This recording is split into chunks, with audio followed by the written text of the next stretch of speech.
आपको फ्लैशबैक से लेकर आते हैं भारत की आज की राजनीति में। बिहार के चुनाव जैसा कि आप जानते हैं होने वाले हैं और चुनाव के लिए आज एनडीए ने अपना घोषणा पत्र जारी किया है। पटना में हुए इस कार्यक्रम के दौरान एनडीए की एकजुटता नजर आई। घोषणा पत्र जारी करते समय बिहार के मुख्यमंत्री नीतीश कुमार और सभी सहयोगी दलों के नेता और कई बड़े केंद्रीय मंत्री आज प्रेस कॉन्फ्रेंस में मौजूद थे। एनडीए ने आज बिहार की जनता से क्या क्या वादे किए हैं, ये बताने से पहले आपको दो तस्वीर दिखाते हैं। इन दो तस्वीरों से आप एनडीए और विपक्ष के महागठबंधन की सोच का अंतर समझ पाएंगे। पहली तस्वीर आज जारी हुए एनडीए के घोषणा पत्र की है, जबकि दूसरी तस्वीर महागठबंधन के घोषणा पत्र की है। एनडीए के घोषणा पत्र में सभी दलों के नेताओं के फोटो को समान स्थान दिया गया है, सबको समान सम्मान दिया गया है और इस पोस्टर में प्रधानमंत्री मोदी के साथ सभी नेता नजर आ रहे हैं। यह है संकल्प पत्र का पोस्टर और इस घोषणा पत्र का नाम रखा गया है संकल्प पत्र। दूसरी तरफ महागठबंधन के घोषणा पत्र में केवल तेजस्वी यादव को ही प्रमुखता दी गई और घोषणा पत्र को नाम भी दिया गया तेजस्वी प्रण। दोनों घोषणा पत्रों से ऐसा लगता है कि एनडीए में काफी एकजुटता है, सभी को साथ लेकर चलने की रणनीति है, जबकि महागठबंधन में तेजस्वी यादव ही सर्वे सर्वा है। अब आपको एनडीए के घोषणा पत्र की कुछ प्रमुख बातें और उनके वादों के बारे में बताते हैं। एनडीए ने बिहार की जनता को 1 करोड़ रोजगार देने का वादा किया है। मुख्यमंत्री महिला रोजगार योजना से महिलाओं को 2 लाख रुपए तक की आर्थिक मदद दी जाएगी और 1 करोड़ महिलाओं को लखपति दीदी बनाया जाएगा। अति पिछड़ा वर्ग के लोगों को मदद करने के लिए उनके आर्थिक संगठनों को 10 लाख रुपए की सहायता दी जाएगी। बिहार में 7 एक्सप्रेसवे बनेंगे, 4 शहरों में मेट्रो रेल बनेगी, 3 अंतर्राष्ट्रीय एयरपोर्ट बनाए जाएंगे और इस समय बिहार में 2 अंतर्राष्ट्रीय एयरपोर्ट हैं।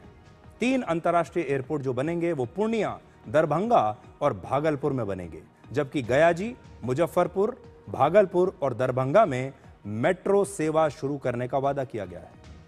बिहार को पूर्वी भारत का नया टेक्नोलॉजी हब बनाया जाएगा, जिसके लिए सेमीकंडक्टर बनाने की फैक्ट्री वहां लगेगी। बिहार के लोगों को आर्टिफिशियल इंटेलिजेंस यानी एआई की ट्रेनिंग दी जाएगी और गरीब लोगों को 5 लाख रुपए तक मुफ्त इलाज और 50 लाख नए पक्के मकान देने का वादा भी किया गया है।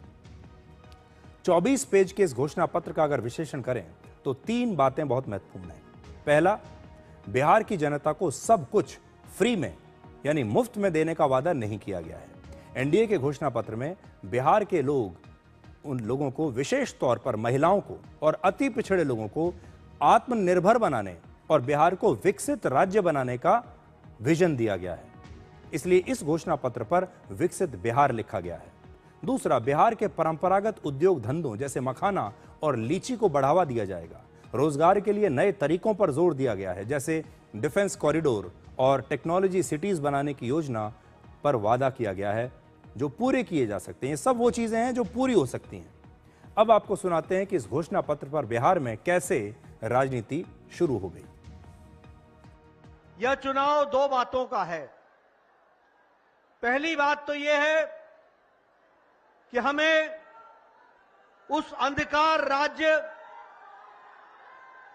जो लालू यादव जी के समय का समय था, उसको याद रखना है।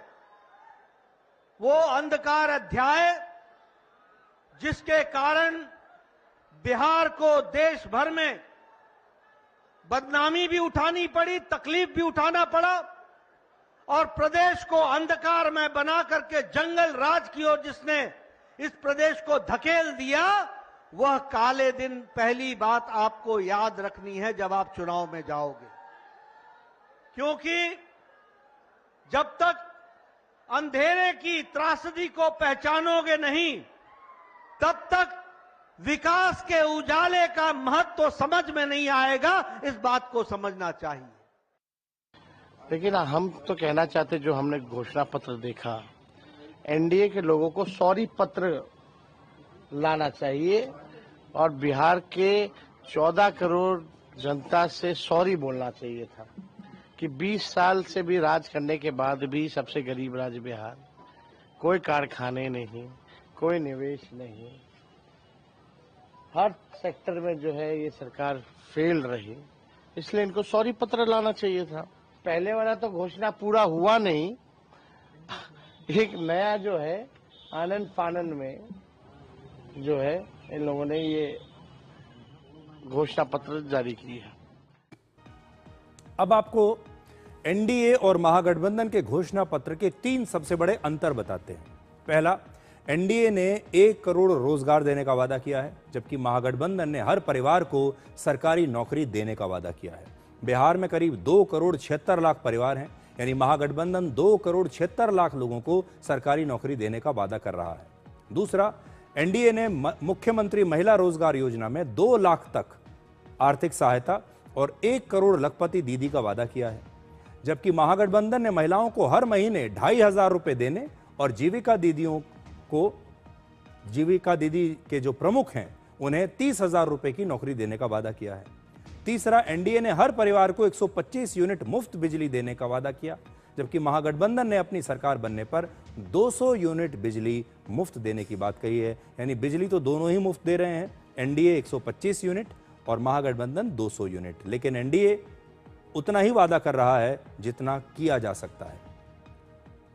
अब बिहार में लालू यादव और एनडीए के शासन का फर्क समझिए, और यह फर्क एनडीए के घोषणा पत्र में ही बताया गया है। इस घोषणा पत्र में कुछ आंकड़े लिखे हैं।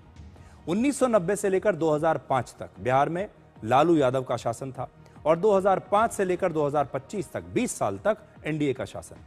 लालू यादव के समय औसत आर्थिक विकास दर 3% थी, एनडीए के शासनकाल में 11% हो गई। लालू के राज में बिहार में लोगों की प्रति व्यक्ति आय 7,840 रुपए थी, एनडीए के राज में यह 66,828 रुपए हो गई। आज से 20 साल पहले बिहार में केवल 22% बिजली थी, यानी केवल 7 से 8 घंटे उपलब्ध थी। आज 100% है, यानी लगभग 2400 घंटे बिजली आ रही है 23 से 24 घंटे के बीच। थोड़ी देर पहले हम सरदार पटेल की जयंती की बात कर रहे थे। अब आपको परेड की तस्वीरें तो हम दिखाई चुके हैं, लेकिन उसमें